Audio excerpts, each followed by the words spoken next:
Unless you've been living under a rock, you've heard about Sylvester Da Silva in the news. Now, he's speaking to no one but journalist Carrie Saxon in a podcast he wants to call The Da Silva Linings Ghost Book.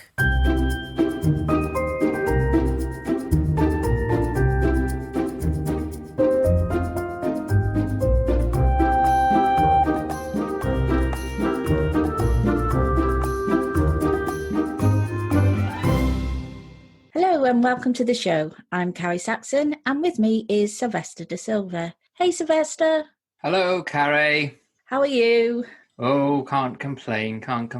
Yet another episode, here we go again. Can you believe this has been 5 weeks now? I honestly can't remember what I was doing prior to this programme. Well, maybe I'll remind you soon. Yeah, you'll have to because it completely slipped my mind.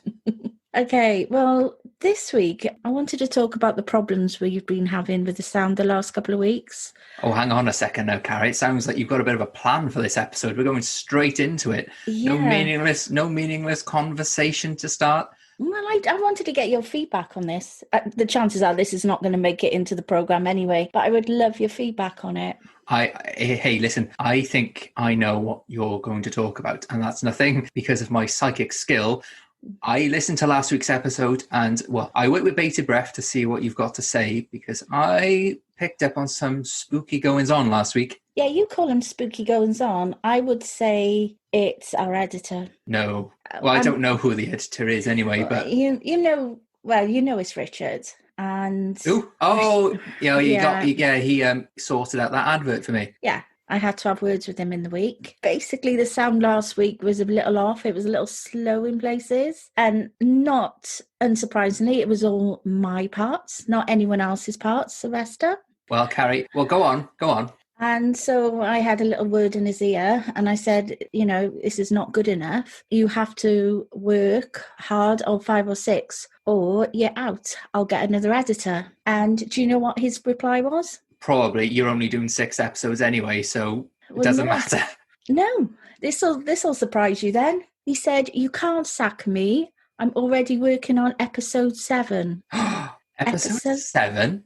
Episode 7. You didn't tell me about an episode 7? There is no episode 7. I cannot take any more of this nonsense. Oh, okay. Are you doing an episode 7 without me? No, that wasn't the plan, unless something dramatically changes between now and then. In fact, I can't wait for episode 6 so I can bloody finish. Yeah, me too. But my other theory is he's completely gone after the listener to weeks of this nonsense. I don't blame him, to be honest. I can't imagine going through all this. I mean, there must be hours and hours worth, plus all the stuff that we don't use. Exactly. And last week, as you and I know, the recording took 3.5 hours. Oh, tell me about it. Bigfoot Diary was 1.5 hours on its own. Oh, goodness. Hey, listen, Carrie, I'm a little disappointed. I mean, you're criticising the editor. He should have left the entire story in. I didn't write that journal for it to just sit on a shelf, gathering dust for years on end. It's a story which needs to be told. And, I had, as you say, 1.5 hours worth of material there. Yeah. Cut down, slaughtered even, to just 2-3 minutes. It was 2-3 minutes in which you come to the terrifying conclusion, for you anyway, that Bigfoot is real. Bigfoot is real, but you never found him. Terrifying. Well, it's because I was cut short, wasn't it? Yeah, You'd had enough by that point. But anyway, Carrie, I did mention, I know you've got your little theory about the editing issues from last week. Yeah. I think there was some paranormal goings on. I think we're experiencing it for ourselves. There's a knocking. You can hear knocking. Your voice got a little bit funny. I think you were possessed at one point. Yeah, it sounded like, didn't it? You sounded like. I think you were. No, I can assure you that I wasn't. Hey, Karen, I was possessed by a mad woman at one point last week, wasn't I? So, hey, who knows? You were, yeah. Hey, Karen, that's another thing. I've avoided it so far, but I think maybe either this episode or the next one, we'll get somebody else in. I'll try and get in touch with a spirit and we'll do a bit of a seance-y, possession-y thing going. What do you say? Yeah, let's not do that. Let's not. I've got somebody in mind because I know what we're going to be talking about next week, and I've got somebody in mind. You'll be a special guest. Yeah, let's not do that.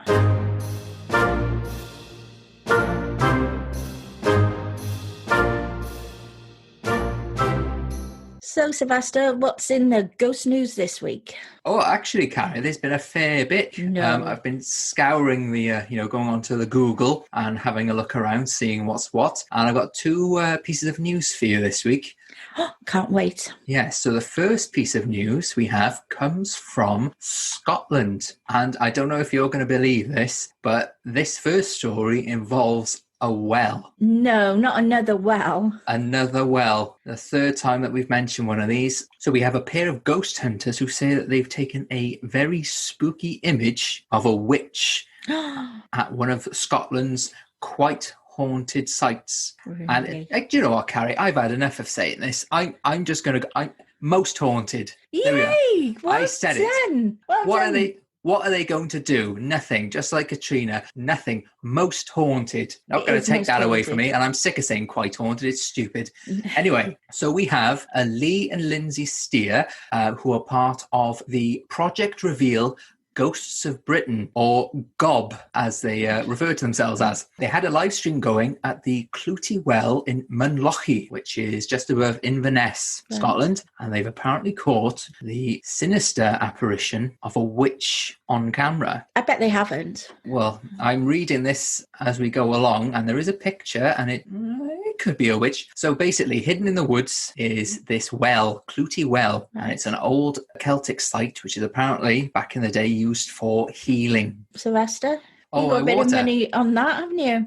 Yeah, less said about that, the better, to be honest with you. So, Carrie, people who travel there, they bring items of clothing or clout, they stick it in the well, and they do it to try and cure some ailments. I don't know why. I mean, it seems a bit dirty, if you ask me, if you've got all these people turning up with dirty clothing, sticking them in this well. But anyway, Lee and Lindsay, who run this organisation called GOB, said they enjoy going to Scotland, and they do it year on year. Lee said many years ago, people would leave children with illnesses there overnight, hoping the spirits would heal them. Not recommended. Listeners, don't go and take your children and abandon them near a haunted well. I wouldn't recommend it, because that's asking for trouble, isn't it? Good advice, Sylvester. Good advice. Yeah, don't do that. So they've taken this picture, and sure enough, it could be. I've sent it to you, Carrie. It could be a witch, potentially. Yeah, I've just got it now, and no, it's not. I could be anything. It looks a bit spooky, doesn't it? Well, if you said to me they're possibly a ghost, I mean, I'd rule that out straight away, but at least you could say it's a bit ghostly, but witchy. It looks, ghostly witchy. But, jury's still out on that one. So they've taken this picture, and they say that they heard bangs and footsteps, and all caught on the live stream and on cameras. So there we have it. If you want to get a glimpse of a witch, or a witch ghost, or a ghost witch, whatever she wants to be referred to as, head up to Munlochy in Scotland. Or don't, and keep your sanity. And don't leave your kids there. Please don't leave your kids lying around. They're a hazard. Yeah. On to the next bit of news. This comes from Liverpool. So we're going all across the UK today.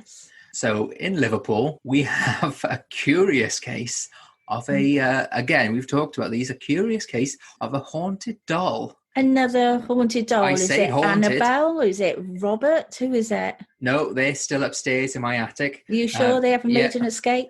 Well, no, I checked on them earlier. They're doing fine. They've kind of reconciled a bit now. Excellent news. But I must say, I say haunted doll. It's also been described as a cursed doll, this one. The local residents have all been left terrified by the appearance of this spooky doll that has been nailed to a tree near a busy road junction in Liverpool. Right. The doll is tied with a rope, and there is a small piece of wood that has been nailed through it. And on this piece of wood says, "Evil live here." Not evil lives here, evil live here. The only explanation is that over 3,500 bodies were found in coffins piled 16 deep by council workmen in the 70s and subsequently cremated. And at the time of us doing this podcast, that is the only explanation /link to the appearance of this haunted doll. Do you know what? There is another explanation.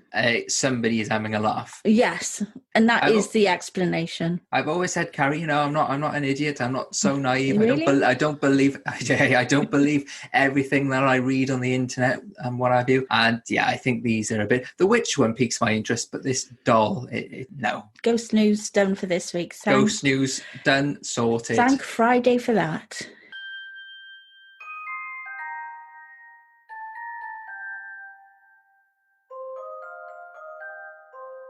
You told me in the week that was something you wanted to address in this podcast, so feel free. Absolutely, Carrie. So I've been listening to our previous episodes. Good. Glad someone knows. I have done, yeah. I'm the one that's racking up all the listens and downloads. Well, thank you. Yeah, no problem. So I've listened to those episodes, and it's struck me that I've been skirting around a big topic. You have? An elephant in the room. Really? Well, in this case, a spooky haunted elephant. Of course. So I've talked at great length of ghost sleuthers investigations. I've talked about cryptids, Bigfoot, Jersey Devil, Mothman, what have you, curses, haunted artifacts, whatever else we've been talking about these past couple of episodes. But I have failed to discuss in great detail, and I know how much you like me going into great detail. We've done in great detail. Is the subject of ghosts, hauntings, and mediumship. I mean, I'm surprised I glossed over it, to be honest, seeing as how I've made a living on all this. And this all stems, Carrie, from a review that I read recently of our podcast. Okay. And that review simply said, who on earth is this Sylvester Da Silva dude? So clearly there are folks out there who didn't watch Ghost Sleuthers and they need a damn good explanation. Oh. So we'll have another lecture, Carrie. This is going to sound like another lecture. I did a lecture on ghosts. How did that go down last week, by the way? My lecture on cryptids? That's enough. Yeah. That's enough. That tells me enough.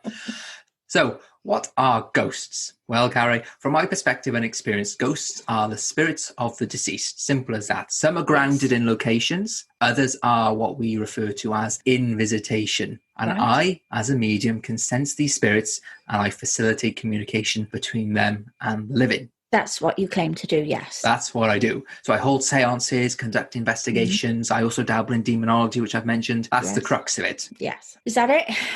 Well, it leads me quite nicely into a story that I've got about an investigation I did up in Hall Green in Birmingham last year. Hey, Sylvester, tell us about it.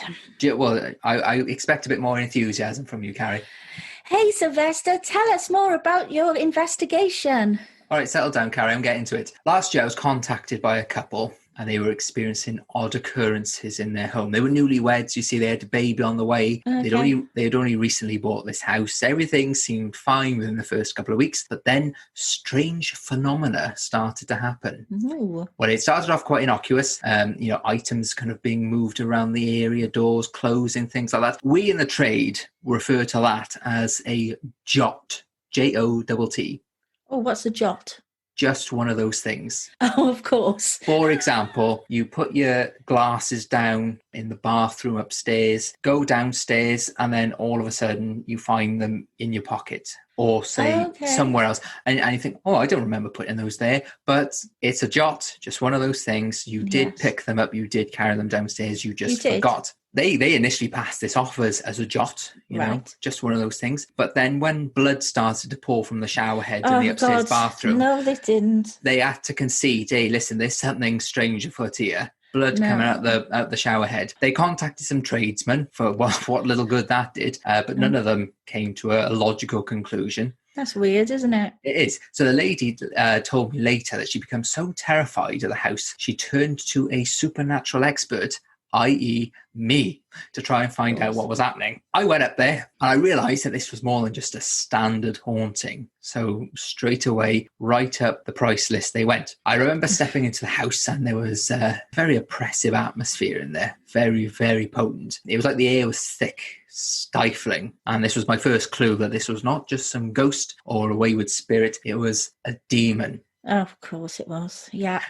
Yep. So now, doubtless, Carrie, you've seen the films about demonic possession. You know, you've got so many of them. I've seen films, fictional. The Exorcist, best kind of film I bet there is about exorcism, demons. So we'll just go with that. You've seen that. You get the idea. I know. People getting possessed, green vomit, all that terrible stuff going on. It's a bit dodgy. However, unlike the films, if you go marching into a haunted building loaded up with crucifixes, holy water, Bibles, not just the Bible, Quran, Torah, you could bring one of those in. It's not going to do the job. And the reason being is that depending on the type of demon that you've got, they're vile beasts and they perceive no meaning in those items. You might as well go in there with a TV guide and waving a spatula about for all the good it's going to do. I mean, and I've tried that and moderate results. Carrie, listen now, this might save your life one day.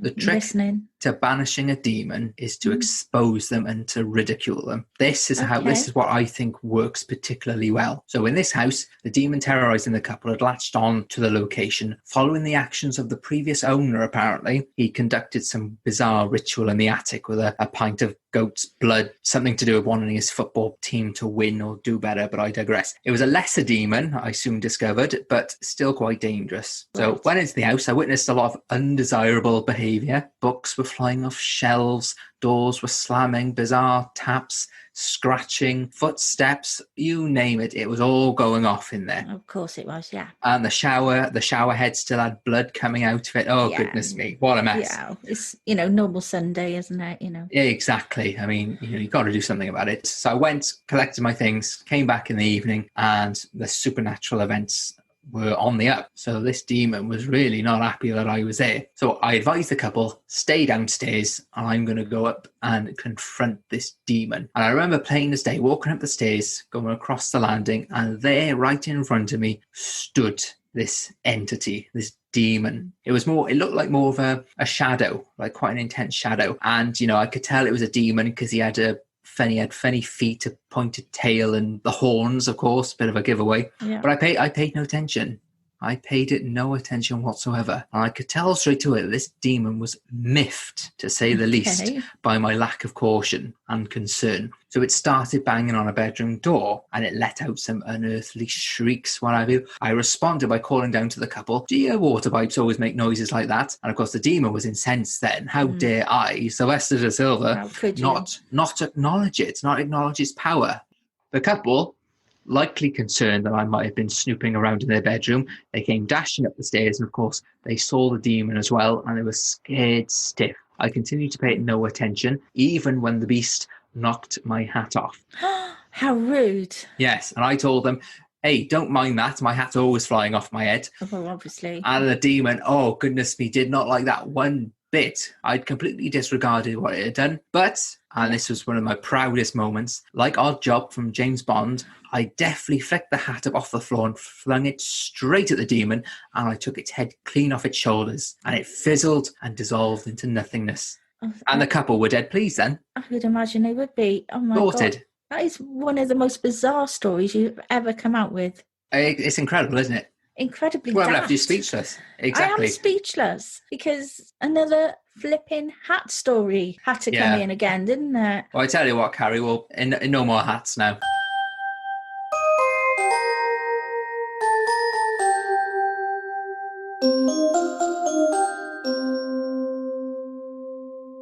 Hey, Sylvester.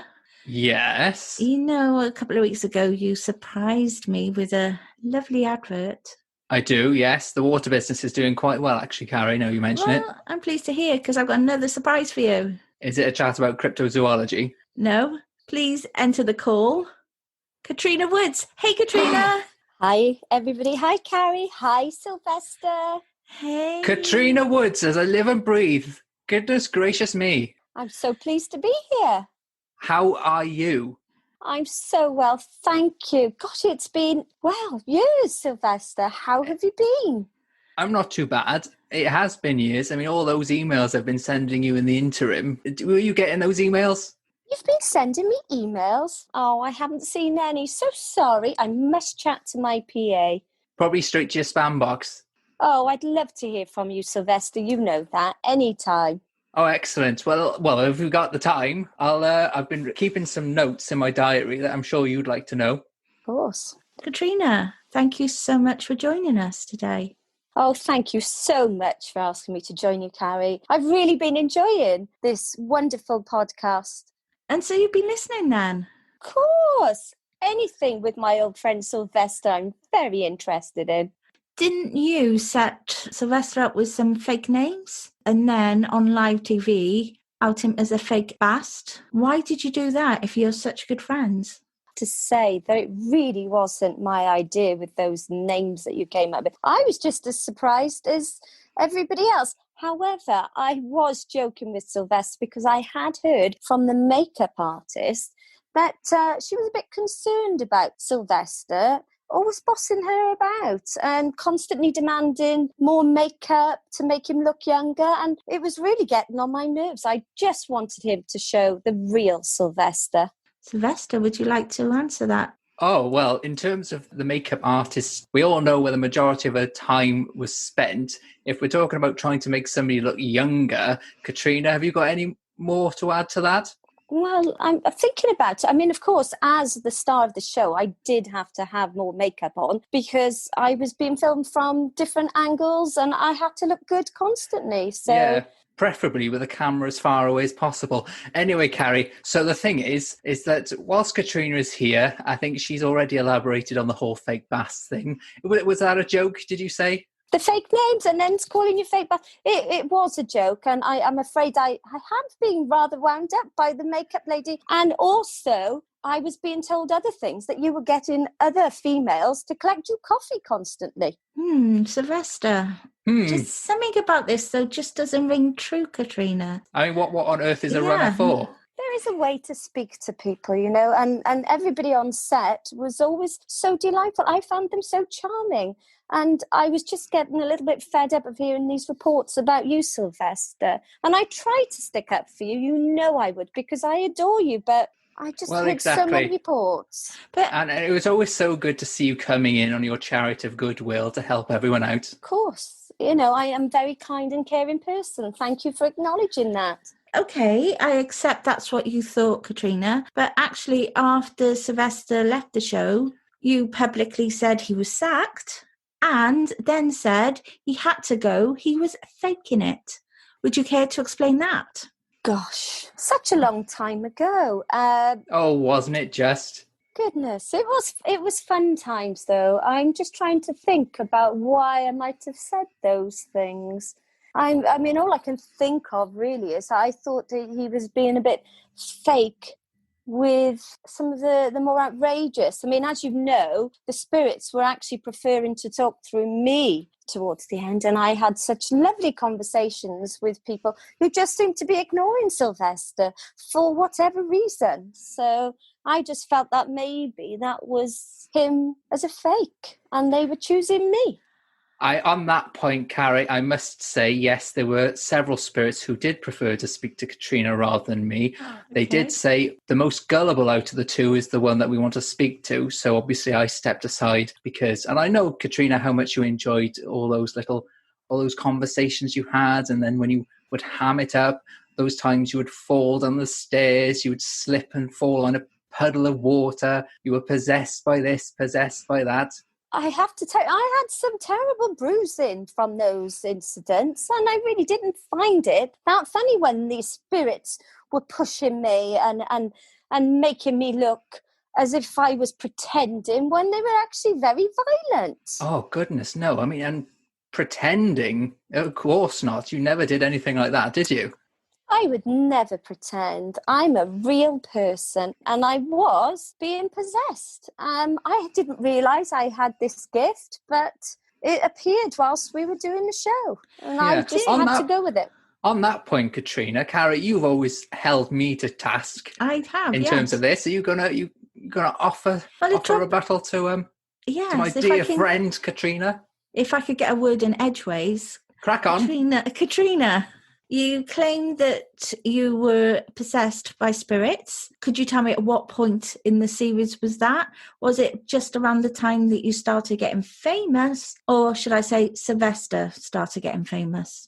I think it just developed as we were working on the show and the spirits were coming through. They obviously just saw me as a way of passing their messages through. They chose me as the medium. Yeah, and it was obviously great as well when you would do your whole shtick of guiding them to the light. Yes, I wanted to speak to you about that because I've actually watched the whole series of the Ghost Sleuthers, even past where Sylvester was on there. And dips, the quality dips, doesn't it, Carrie? I think they're fun dips, if I'm honest. But yeah, the processions, I'm guiding you to heaven. It was also claims, I mean, there's YouTube channels devoted to showing the fakery of ghost sleuthers. There's videos of you banging things and going, what was that noise? Me banging things? No. I didn't do it. The spirits possessed me and they made my hands do things, and then they would release me and then I would say, what's that noise? I got to be honest, Carrie. Yeah, no, Katrina is actually, I think we're having a bit of a hard time agreeing with each other, but no, that is true. That is correct. No, that's not correct. And some might say outrageous. Moving on. Carrie, I thought this was a nice interview, and here you are accusing me of being a fake. This is all I've had for the last couple of weeks. She's she's quite a devious, sneaky one, this Carrie. But when you get to know her, yeah, she's all right. She's all right. As I said, she's held me to account many times. But I think I'm starting to wear her down now, and she's really starting to accept the fact that there are spooky goings on. There is a paranormal world out there. And I mean, with ghosts, the cryptids, we talked at great length last week about Bigfoot, my encounters with Bigfoot, and aliens, conspiracies, and of course, not to mention the 5G that's controlling everybody's minds. No, stop it. Oh, Carrie, you invited me on to this podcast under false pretenses, I feel. No, I've got no obligation towards you.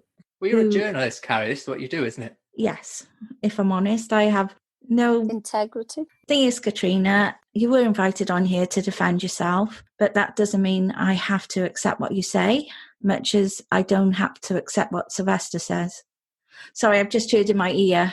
I do have to accept what Sylvester says. That's right. Yeah, sorry. So, Katrina, can you just do your plug? Yeah, how about you plug this YouTube series of yours? Oh, thank you for mentioning my YouTube series, Sylvester. I'd like everybody to tune in to Ghost Sleuthers with Katrina Woods on my YouTube channel, Katrina. Thank you so much, Katrina, for joining us. Do you feel like you've had some peace now, Sylvester? Oh, immeasurably. Absolutely. And I think from this little conversation, we can put to bed this whole fake bast thing, because we all know who that really is. Exactly. Thank you so much for joining us, Katrina. Lovely to speak to you. Thank you, Carrie. Thank you, Sylvester. Lovely to speak to you. You too. God bless, Catty. Oh, she seems to be cut off.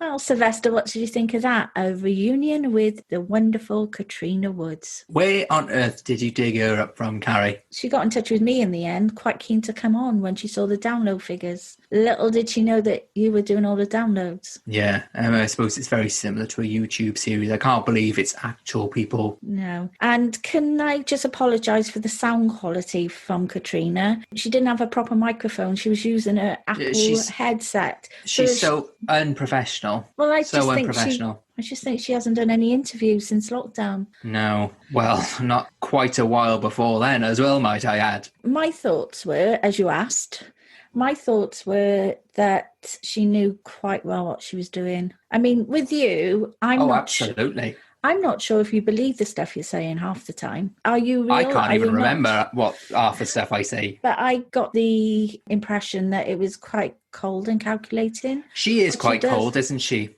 That's how I felt. But I do thank her for coming on. Please don't get the impression absolutely. That, I'm ungrateful she came on. Yeah.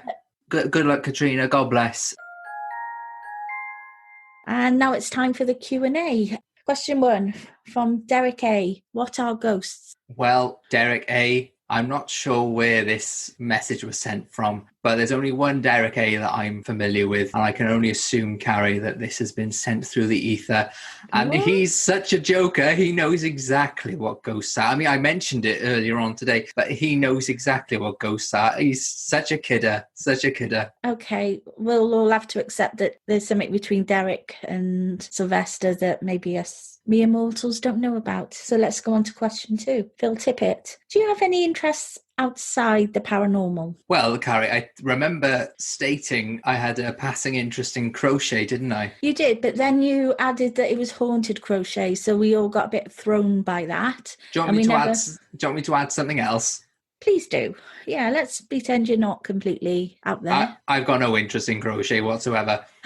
But you said... At the time of answering that question, I had a fledgling interest, but then I don't know what has happened over the last, I think over lockdown, my patience is really frayed. So right. I can't stick to it. Okay, fair enough. And the last question this week is from a Jessica Garner. What's the difference between people like you and people like me that the deceased come through for? When she says people like me, do you mean, is she speaking for herself or do you mean you? So what she's basically saying, I feel, is that how do you see ghosts, for example, and the rest of us can't? Well, you need to have a bit of a gift. Right. You really do. It's something that I think you are born with, the innate ability. Obviously, I mentioned that I believe that I was born with it, and then that skill, that talent, that ability to pierce the veil was opened up during my experience when the angel went whizzing past the car down in Cornwall when I was 8. Right. So, but also you need to have an open mind as well. Okay, so the rest of us are basically just closed-minded. Is that what you're inferring? No. No? No, Carrie, you just need to have an even more open mind.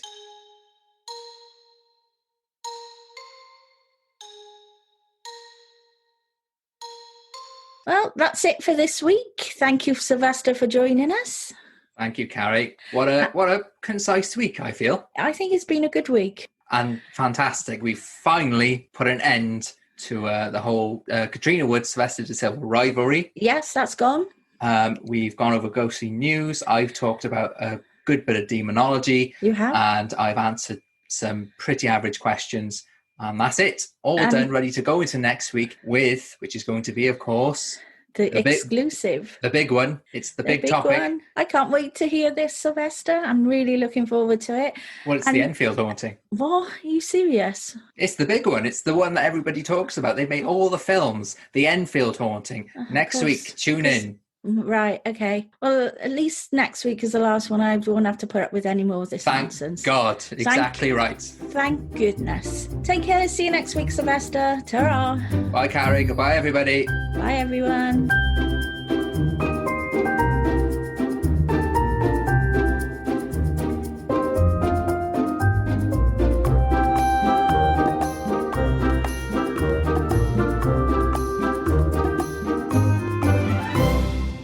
Ghost Book Podcast was devised and performed by John Parry and Jackie J. Sarah. It is a deliciously bright production.